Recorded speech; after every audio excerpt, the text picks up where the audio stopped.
600 men, 1 farming tool, 0 military training. The story of Shamgar is the greatest underdog tale you've never heard. While everyone talks about David and Goliath, this forgotten hero took down an entire army with nothing but an oxgoad. And today, we're uncovering his incredible story that's been hiding in plain sight for thousands of years. Hey there, welcome back to the channel. If you're new here, you're about to discover why biblical deep cuts contain some of the most mind-blowing stories ever recorded. And this one? It might just change how you think about facing impossible odds. Now, I know what you're thinking. Who is Shamgar, and why should I care? That's exactly what I thought before diving into the research. But trust me, by the end of this video, you'll be wondering why this guy doesn't have his own movie franchise. Shamgar appears in just 2 verses in the entire Bible, Judges 3:31 and Judges 5:6.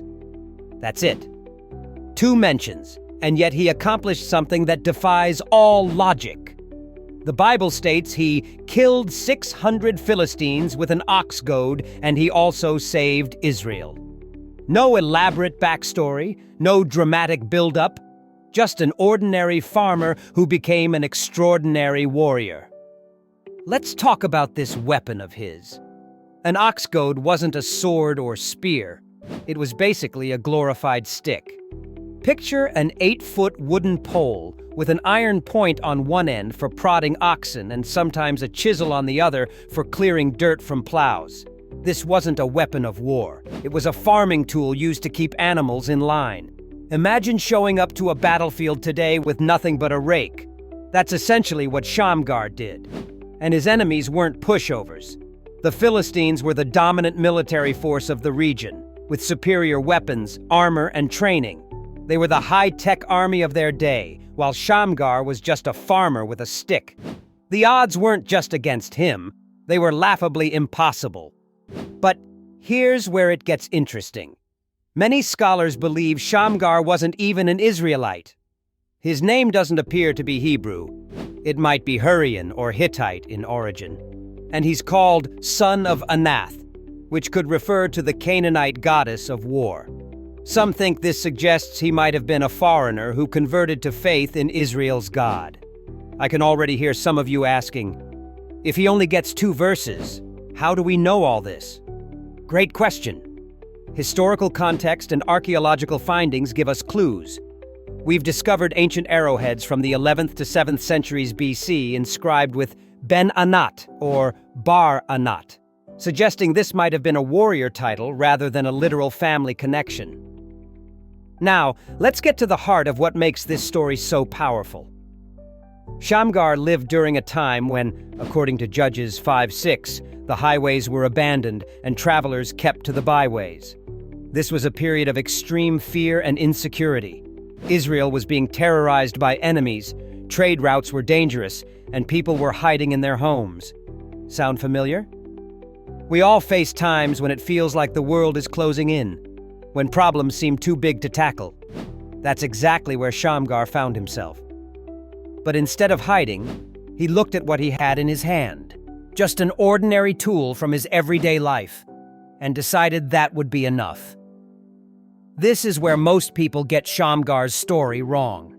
They focus on the 600 Philistines he defeated, but miss the deeper message. It wasn't about Shamgar's strength or skill. It was about his willingness to use what he had, where he was, with all his might. Think about it. What's your ox goad? What ordinary skill, tool, or resource do you have that, if fully committed to a purpose, could make an extraordinary impact? Maybe it's your voice, your ability to organize, your talent for making people feel seen. Whatever it is, Shamgar's story teaches us it's enough. I've seen this principle work in my own life. Years ago, I was facing a challenge that seemed impossible. I had limited resources, no connections, and every expert told me to wait until conditions improved. But I had one thing, just one small advantage that didn't seem like much. When I decided to fully leverage that one thing, doors started opening that I never imagined possible. Now, let's address the skeptics. Some of you might be thinking this story is just ancient mythology, exaggerated over time. That's a fair question. The account is brief, and killing 600 men with a farming tool does sound incredible. But whether you take it literally or see it as symbolic, the principle remains powerful. Ordinary people with ordinary tools can accomplish extraordinary things when empowered by extraordinary conviction. Others might wonder why, if Shamgar was so significant, he gets so little mention in Scripture. Again, great point. But consider this. Maybe that brevity is precisely the point. His story doesn't need elaboration, because the message is simple. Use what you have. The briefness of his account actually makes it more accessible, more democratic. You don't need special qualifications or a dramatic origin story to make an impact. The beauty of Shamgar's story is that it reminds us greatness isn't reserved for those with the best resources, the most training, or the perfect circumstances. Greatness is available to anyone willing to step forward with whatever they have in their hands. In our world of comparison and FOMO, where we're constantly bombarded with images of people who seem to have it all figured out, Shamgar stands as a refreshing counter-narrative. You don't need to wait until you have the perfect tools, the perfect plan, or the perfect timing. You just need to use what you already have. So here's my challenge to you today. Identify your oxgoad. What ordinary thing in your life could become extraordinary if you applied it with courage and conviction? Maybe it's a skill everyone takes for granted. Maybe it's a perspective that seems obvious to you but is revolutionary to others. Whatever it is, it's enough to start making an impact today. Shamgar's story teaches us that heroes don't always look like we expect.